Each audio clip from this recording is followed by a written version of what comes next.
नहमदुहु व नुसल्ली व नुसल्लिमु अला रसूलिहिल करीम। जराबों पर और मौज़ों पर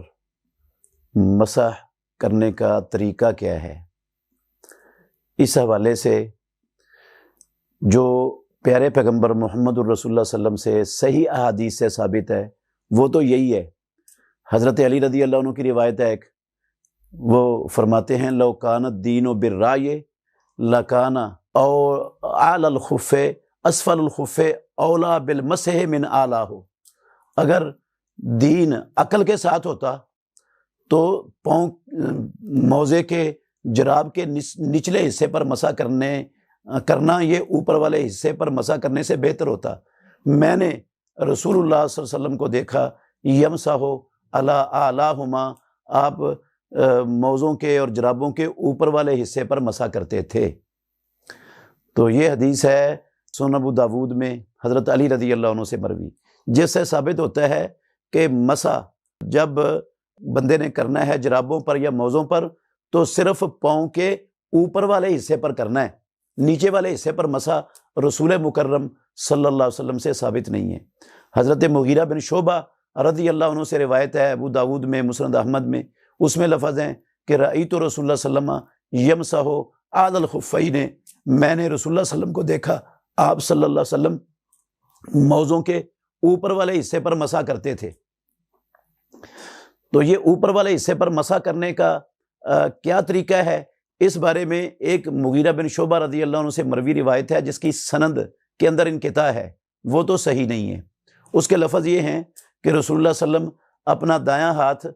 अपने दाएं मौज़े पर रखते और बायां हाथ बाएं मौज़े पर रखते और दोनों को एक ही मरतबा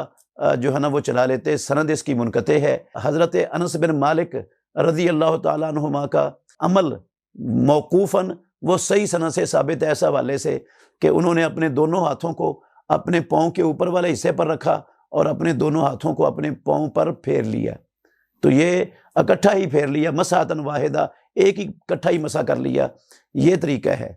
हज़रत मुगीरा बिन शोबा रज़ी अल्लाह अन्हु की रिवायत जो सही मुस्लिम में और सही बुखारी में जिसमें ये लफ्ज़ आते हैं यमसाहु अलैहिमा, इन अल्फाज का तकादा यही है कि आप इकट्ठा ही दोनों पाँव पर मसा करते थे। तो इकट्ठा भी किया जा सकता है, अपने दोनों हाथ इस तरह अपनी पाँव की उंगलियों पर रखें गीले हाथ और अपनी पिंडलियों तक उनको जहाँ से पिंडलियाँ शुरू होती हैं टखनों तक दोनों हाथों को खींचकर ऊपर ऊपर ले आएँ, इस तरह भी ठीक है। और अगर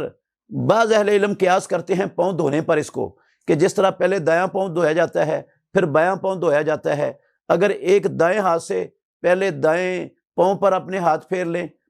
दाएं पाँव के ऊपर वाले हिस्से पर और फिर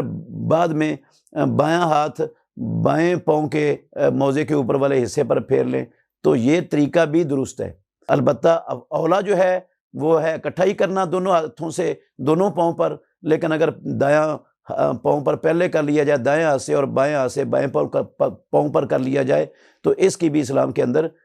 जवाज़ और गुंजाइश मौजूद है। तो ये कोई मखसूस नहीं किया रसूलुल्लाह सल्लल्लाहु अलैहि वसल्लम ने कि सिर्फ इसी तरीके से ही मसा हो सकता है। अपने हाथों को फेरना है, तर हाथों को पाँव के ऊपर पाँव की उंगलियों से शुरू कर दें और उसको जहाँ से पिंडली शुरू होती है वहाँ तक ले आएँ, बस ये एक मरतबा खींच देने से दोनों हाथों को ये मसा हो जाएगा और ये मसा मुकम्मल है। बेहतरीन सदका जारिया हासिल करने के लिए इस वीडियो को लाइक, कमेंट और शेयर करना मत भूलें।